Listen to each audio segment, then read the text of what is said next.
안녕하세요. 시냇가 책방입니다. 저는 책방지기 한 걸음씩입니다.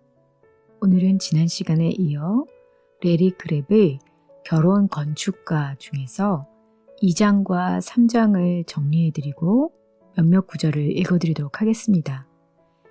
이 책에 나오는 여러 생생한 예화들과 자세한 설명을 여러분도 꼭 보시길 원하는데요.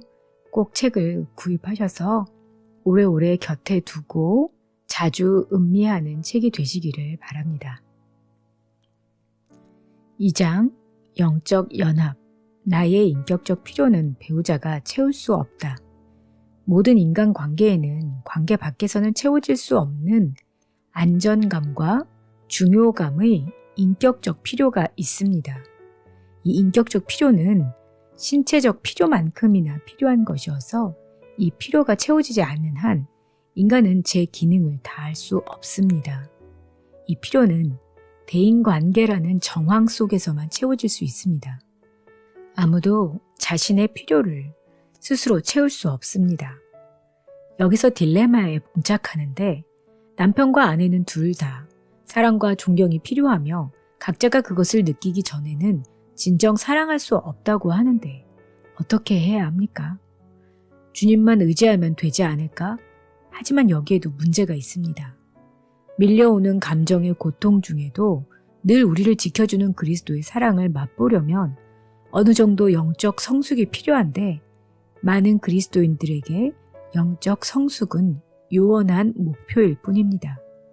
주님이 멀리 느껴지고 우리의 급박한 실제적 필요와 동떨어져 있는 것 같을 때가 많습니다.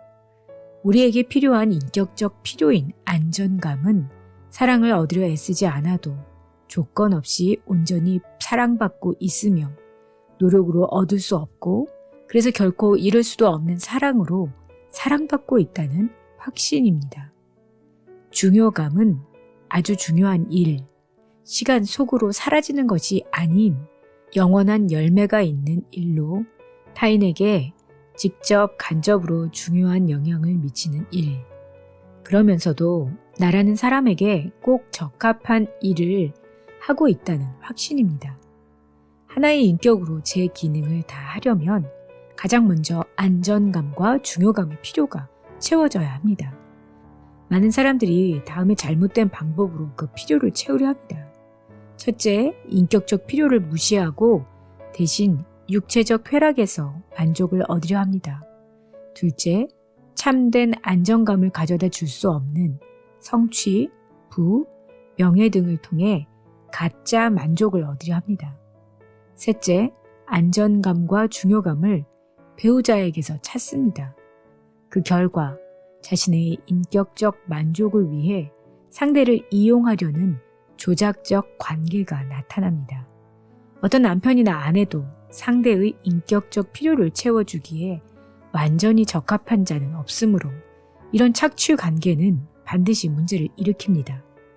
감정의 보호막을 치며 솔직한 느낌을 나누지 않거나 상처를 받으면 분노로 반응하고 싸울 것 같으면 다른 주제로 넘어가고 거부나 비난을 피하기 위해 침묵으로 일관하거나 다른 행동을 하고 깊은 나눔이 일체 불가능하도록 업무, 약속, 취미, 교회 활동, 잡담에 늘 바쁘게 매달립니다. 그리스도만이 우리의 필요를 채우실 수 있으며 그분만이 우리에게 영원한 안전감과 진정한 중요감을 주실 수 있습니다. 그러나 문제가 있습니다.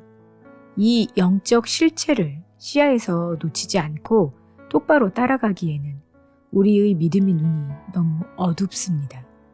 이 진리는 순수한 믿음으로만 뚜렷이 볼 수 있기에 우리로서는 그것을 지키기가 역부족입니다.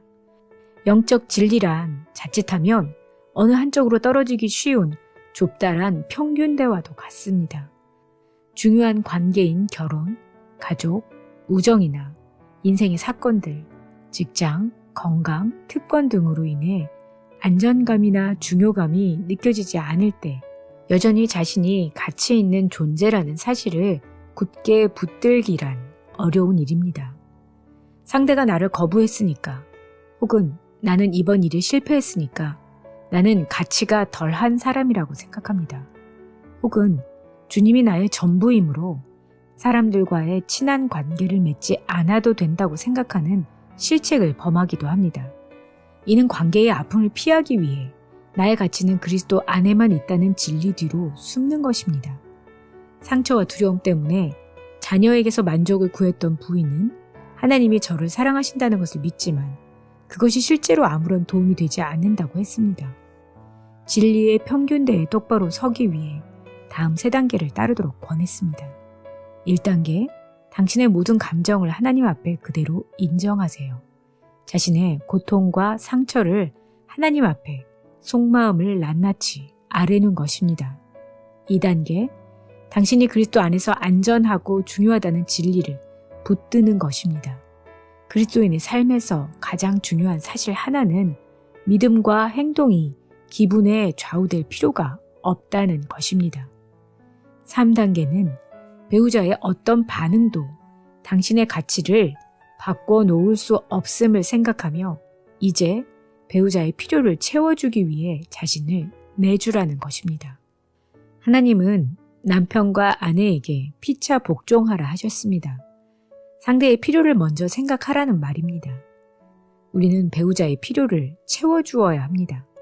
진정 사랑받고 존경받는다는 것이 무엇인지 분명히 느끼게 해주어야 합니다.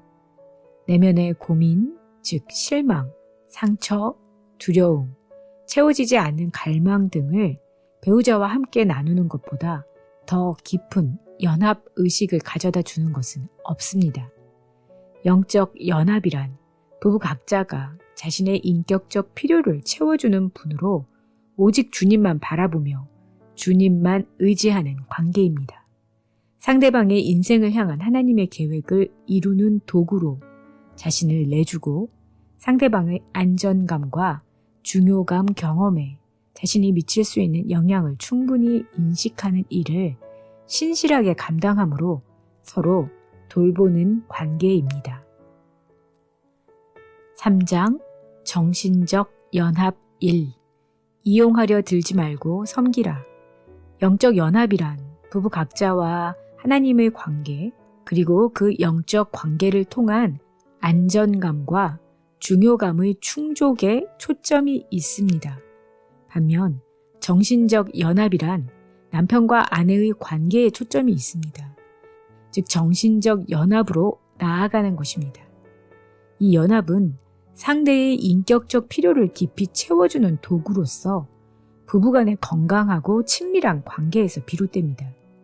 인간의 타락한 본성은 하나님을 경시하는 생활 풍조에 너무 쉽게 이끌리기 때문에 자신에게 필요한 사랑과 의미를 찾는 길에 대한 우리의 신념은 잘못된 것일 수밖에 없습니다.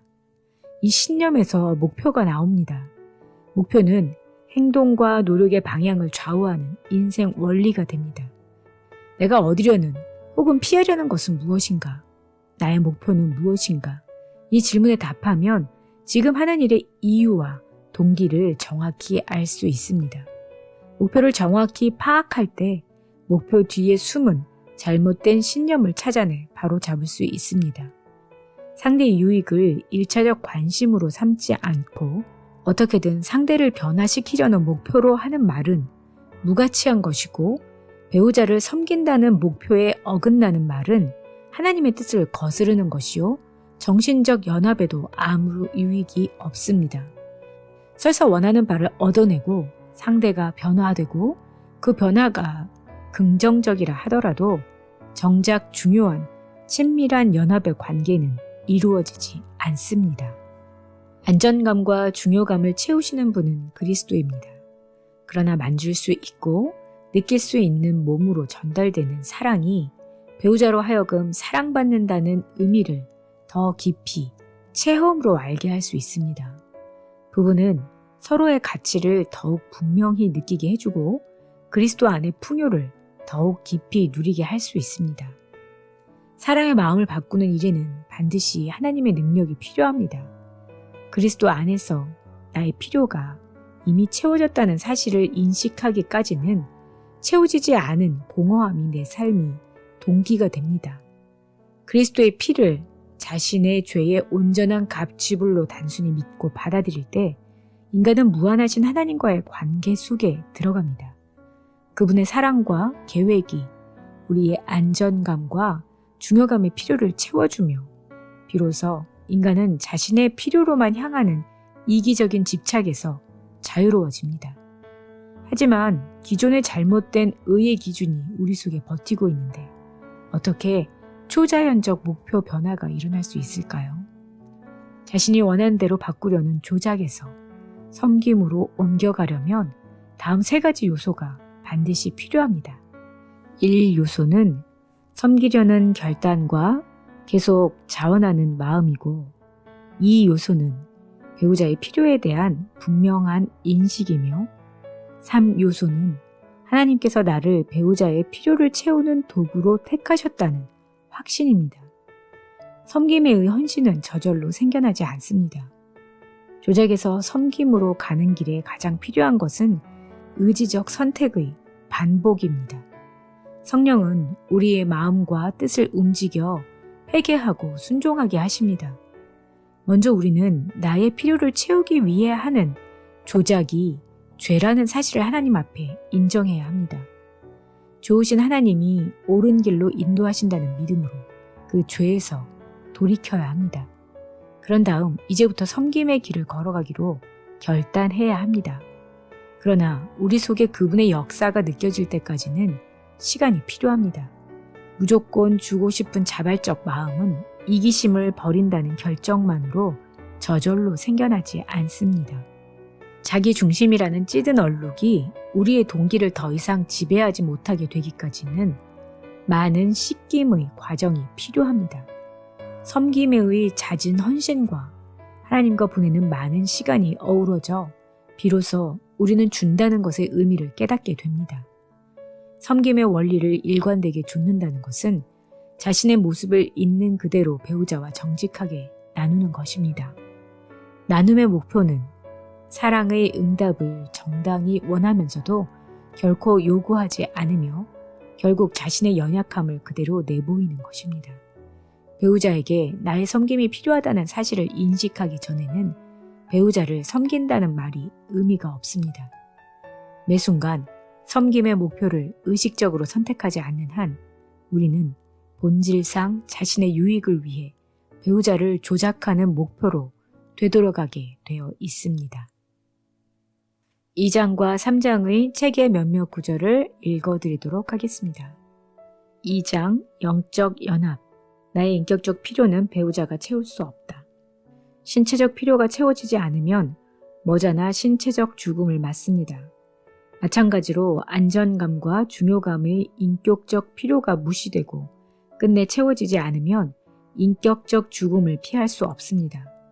인격적 죽음의 증상에는 자신이 쓸모없는 존재라는 생각, 절망감, 병적 두려움, 의욕과 기력 상실, 죽음의 고통을 잊기 위한 약물, 섹스, 알코올 따위로의 도피, 권태감, 공허감 등을 들 수 있습니다.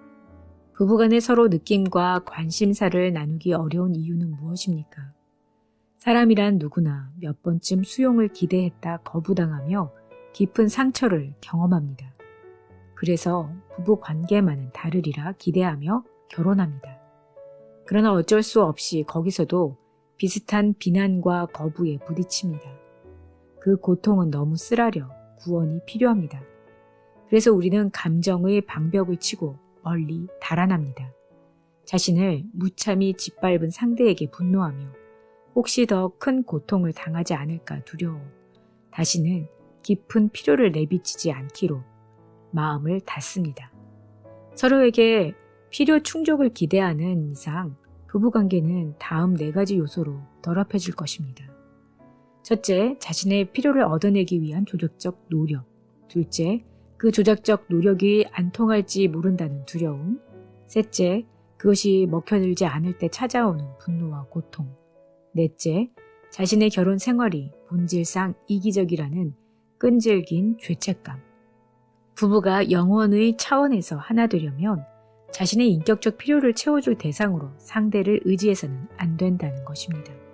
최우선 관계는 물론 주님과의 관계이지만 그럼에도 우리는 다른 이들과 더불어 여전히 상대가 나를 실망시키며 깊은 상처를 줄 수 있는 차원의 깊은 관계를 맺어야 합니다.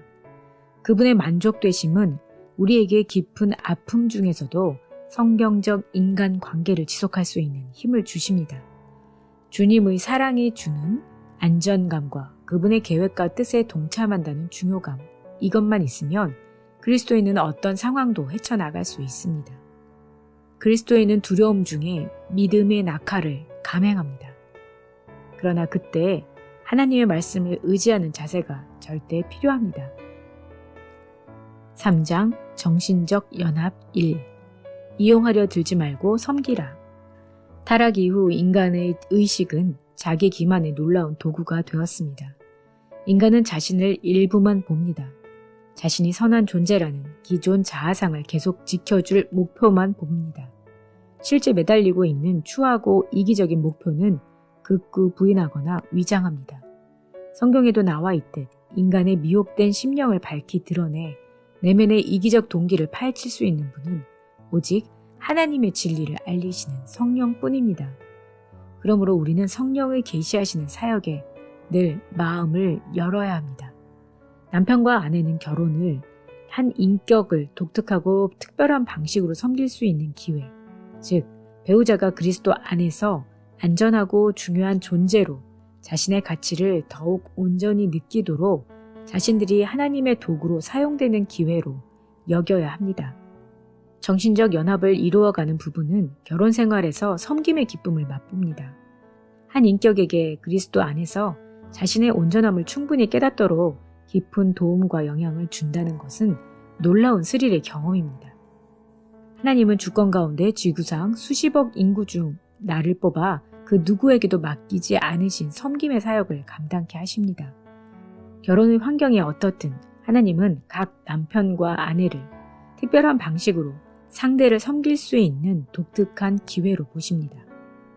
영적 연합을 이루려면 부부 각자가 그리스도께서 자신의 깊은 인격적 필요를 온전히 채우시는 분임을 믿어야 하며 결혼을 그리스도 안에서 삶을 나누는 독특한 경험으로 보아야 합니다.